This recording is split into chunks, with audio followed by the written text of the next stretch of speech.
आज मैं आप लोगों को कुछ शॉर्ट ट्रिक बताऊंगा और बेसिक भी बताऊंगा। दोनों चीज़ों का आज मिक्स होगा।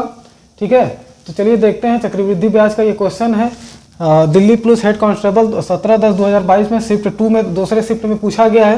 पहले हम आपको बेसिक से बताएंगे, उसके बाद उसका ट्रिक भी बताएंगे। तो चलिए देखते हैं। तो जैसा कि सवाल में कह रहा, रीता ने एक बैंक में 50,000 रुपये का निवेश किया। यदि पहले वर्ष की ब्याज दर 10% थी और दूसरे वर्ष में यह पहले वर्ष की तुलना में 4% अधिक थी, तो 2 वर्षों में उसे कितना चक्रवृद्धि ब्याज मिलेगा। यहाँ पर ब्याज मिलने की बात कही जा रही है। तो चलिए पहले हम आपको बेसिक से बताते हैं। जैसा कि हम जानते हैं चक्रवृद्धि ब्याज का जो फार्मूला होता है, क्या होता है? चक्रवृद्धि ब्याज का फार्मूला हमारा होता है P इंटू 1 + R/100, R/100 के पावर में n। जो n होता है उसे वो वर्ष में होता है, वर्ष मतलब n बराबर वर्ष को दर्शाया जाएगा। ठीक है, जैसे यहाँ पे 2 वर्ष की बात की गई है, लेकिन यहाँ पे हम कुछ इसमें n का प्रयोग नहीं होगा। ठीक है, इसलिए n यहाँ से हटा देते हैं। तो चलिए देखते हैं। जैसा कि ये चक्रवृद्धि ब्याज मतलब कंपाउंड इंटरेस्ट, ठीक है, CI बराबर प्रिंसिपल अमाउंट इसमें हमारा दिया गया है 50,000। प्रिंसिपल अमाउंट हमारा 50,000 दिया गया है। फिर 1 + R पहले वर्ष की हम निकाल रहे हैं। पहले उसको 10% मिलता था। ठीक है, पहले उसको 10% मिला। तो इसी तरीके से जब इसको सॉल्व करेंगे, 50,000 × 1 + ये हो जाएगा 110/100। 2 0 से 2 0 कैंसिल हो जाएगा। 110 × 500 करेंगे तो 11 × 5 = 55 होता है, तो 55,000 हो जाएगा ये। ठीक है, पहले वर्ष में उसको पहले वर्ष में 5,000 का ब्याज मिला। पहले वर्ष में रीता को 5,000 रुपये का ब्याज मिला। ठीक है, क्योंकि ये इंक्लूड ब्याज है। 50,000 उसका प्रिंसिपल अमाउंट है और 5,000 उसका चक्रवृद्धि ब्याज पहले वर्ष का है। दूसरे वर्ष का ब्याज क्या होगा उसका? दूसरे वर्ष का ब्याज क्या होगा?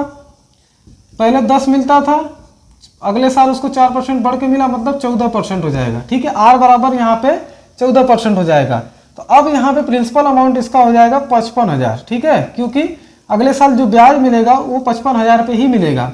तो 55,000 × 1 + R का मान यहाँ पे 14 निकल गया, बटा में 100 हो जाएगा। ठीक है, अब 55,000 नहीं दिख रहा है, 1 मिनट, इसको यहाँ पे लिख देते हैं, फिर उसके बाद ट्रिक पे हम बताएंगे आपको। यहाँ पर दिखाने के लिए भी थोड़ा सा रुक जाते हैं। तो यहाँ पे 5,000 पहले वर्ष में मिला, दूसरे वर्ष में कितना मिलेगा इसको?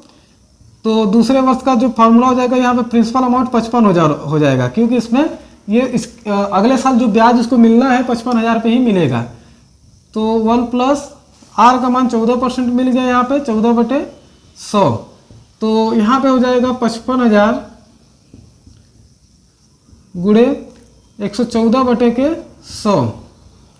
ठीक है, ये 2 0 कैंसिल हो जाएगा। अब इसका गुणा करेंगे 114 × 550, 114 × 14 = 70 और लगभग 7,000, हाँ 7,700 आएगा। ठीक है, मतलब दूसरे वर्ष में इसको 7,700 का ब्याज मिला। एक बार गुणा करके चेक कर लीजिएगा आप लोग। तो 7,700 दूसरे वर्ष में इसको 14% का ब्याज मिला, तो 7,700 रुपये आए। पहले मतलब दूसरे वर्ष का 7,700 प्लस पहले वर्ष में इसको कितना ब्याज मिला था? 5,000।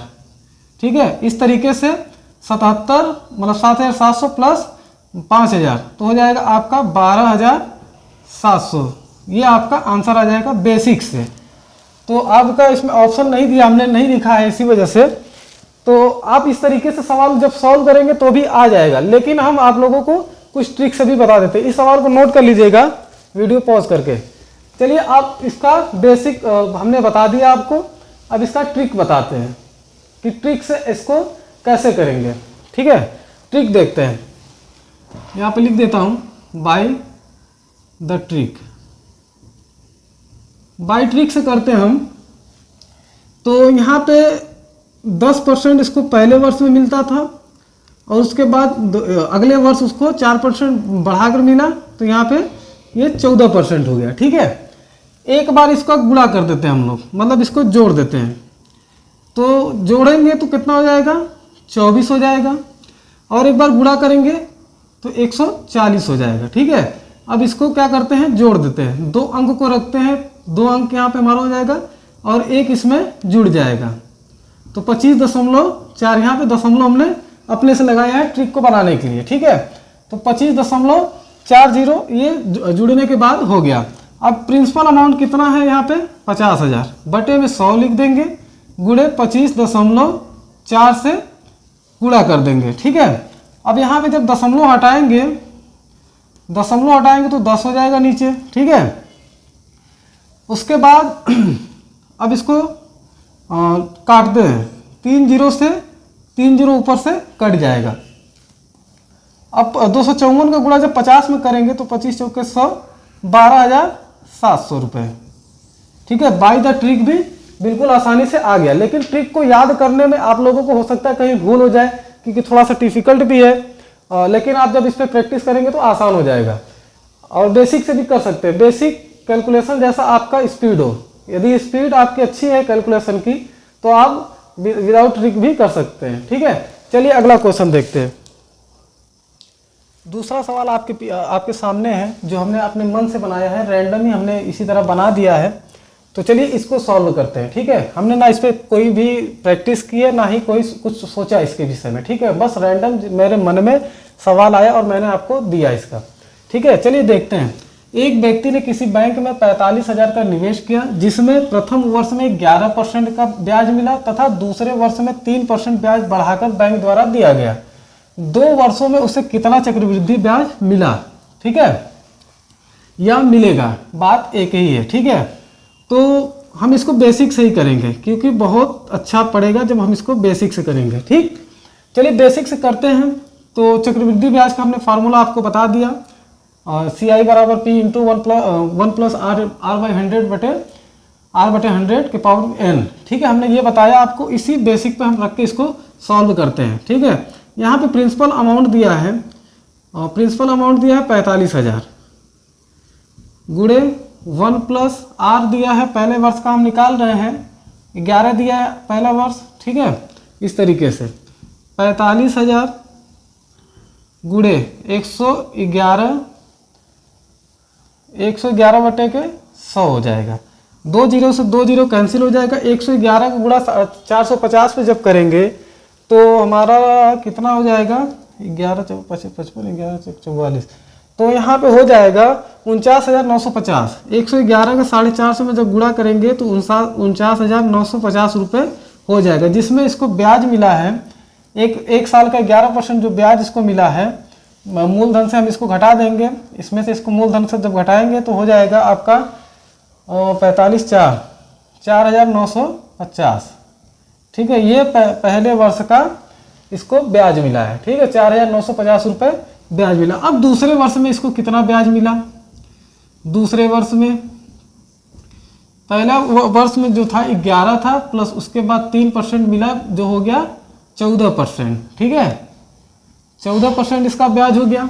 अब फिर फॉर्मूला लगाएंगे तो ये इसका प्रिंसिपल अमाउंट हो जाएगा, तो 49,950 गुणे 1 प्लस 14 बटे 100, तो 49,950 गुणे 114 बटे के 100 हो जाएगा। तो 1 जीरो से 1 जीरो ये कैंसिल हो जाएगा, और 5 दूना 10, 2 5 10, ये 57 बार में कट जाएगा। ये आपका कटेगा, और ये आपका कटेगा 5 9 45, 5 9 45, 5 9 45, 999 बार में ये कट जाएगा। ठीक है, अब 999 गुणे 57 जब हम करते हैं तो इसका कैलकुलेशन आप भी कर लीजिएगा। 999 गुणे 57 करेंगे यहाँ पे तो हो जाएगा 56,843। ठीक है, 56,843 हो जाएगा। अब इस 56,843 में 45,000 को घटा देंगे, क्योंकि 45,000 उसका क्या था, निवेश वैल्यू था।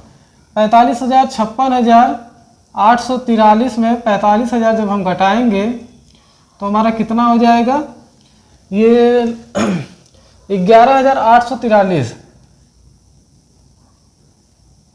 11,843 रुपये। ये इसको 2 वर्षों में चक्रवृद्धि ब्याज कितना मिला, इस क्वेश्चन का जवाब होगा 11,843 रुपये। ठीक है, 2 वर्षों में जिस व्यक्ति ने 45,000 रुपये का बैंक में निवेश किया, बैंक में जमा किया, उसको जो ब्याज मिलेगा चक्रवृद्धि ब्याज 11,843 रुपये मिलेंगे। चलिए अगला क्वेश्चन देखते हैं। तीसरा सवाल आपके सामने है, यदि किसी गोले की त्रिज्या में 12% की वृद्धि की जाती है। ठीक है, ये परसेंटेज का बहुत बेहतरीन सवाल और इम्पोर्टेंट क्वेश्चन है। यदि किसी गोले की त्रिज्या में 12% की वृद्धि की जाती है तो आयतन में लगभग कितनी वृद्धि होगी। ये सवाल एसएससी CHSL 3/7/2024 में तीसरे शिफ्ट में पूछा गया। ठीक है, चलिए इस सवाल को हम सॉल्व करते हैं। जैसे ऑप्शन ये आपका दिया हुआ है, ठीक है, इसी ऑप्शन में कोई सही ऑप्शन आपका सही जवाब मिलेगा इसमें। तो चलिए देखते हैं। जैसा कि हम जानते हैं कि 12% का सबसेसु कितना होता है, 12% का, ठीक है, 12% का सबसेसु कितना होता है, 12% इस तरीके से, ये हम ट्रिक से सॉल्व कर रहे हैं। ठीक है, इसको बेसिक से सॉल्व नहीं कर रहे हैं। ठीक है, 12% 12% और 12% इस तरीके से लिख देते हैं। और यहाँ पे हम लिखेंगे 3a स्क्वायर और 3a स्क्वायर और a क्यूब। ठीक है, इस तरीके से। तो 12 का a क्यूब, 12 का क्यूब कितना होता है, 1724। ठीक है, 12 का क्यूब कितना होता है, 1728, सॉरी, 12 का क्यूब होता है 1728 और 12 का स्क्वायर होता है 144। उसमें गुणा 3 से जब करेंगे तो 400 कितना हो जाएगा, 144 गुणे 3 करेंगे तो 432 हो जाएगा। 144 गुणे 3 करेंगे तो 432 हो जाएगा और 12×36 होता है। ठीक है, अब यहाँ पे सॉल्व करेंगे इसको, ध्यान से देखिएगा। इस 28 को जस का तस उतार देंगे, इस 28 को जैसे का तैसे उतार देंगे। अब इस 17 को इस 32 के साथ जोड़ेंगे। 17 32 कितना होता है, 7 2 9 और 3 1 4। ठीक है, अब इसको 36 के साथ जोड़ देंगे। 36 4 40 हो जाएगा, 40। अब ऑप्शन में देखते हैं कि नियरेस्ट में कौन है, तो यहाँ पे दशमलव लगा देंगे, 40.49, 40.49। ये ऑप्शन आपका बिल्कुल सही होगा। ठीक है, तो उम्मीद करता हूँ स्टूडेंट और दोस्तों कि आपको आज की सवाल जो हमने दिया, आपको बताया, समझ में आया होगा। यदि समझ में आया तो प्लीज़ लाइक कीजिएगा, कमेंट कीजिएगा। और इसी तरीके से मैं आप लोगों के लिए नए नए ट्रिक और नए नए सेशन लेकर आता रहता हूँ। मिलते हैं अगले क्लास में, तब तक के लिए धन्यवाद, जय हिंद।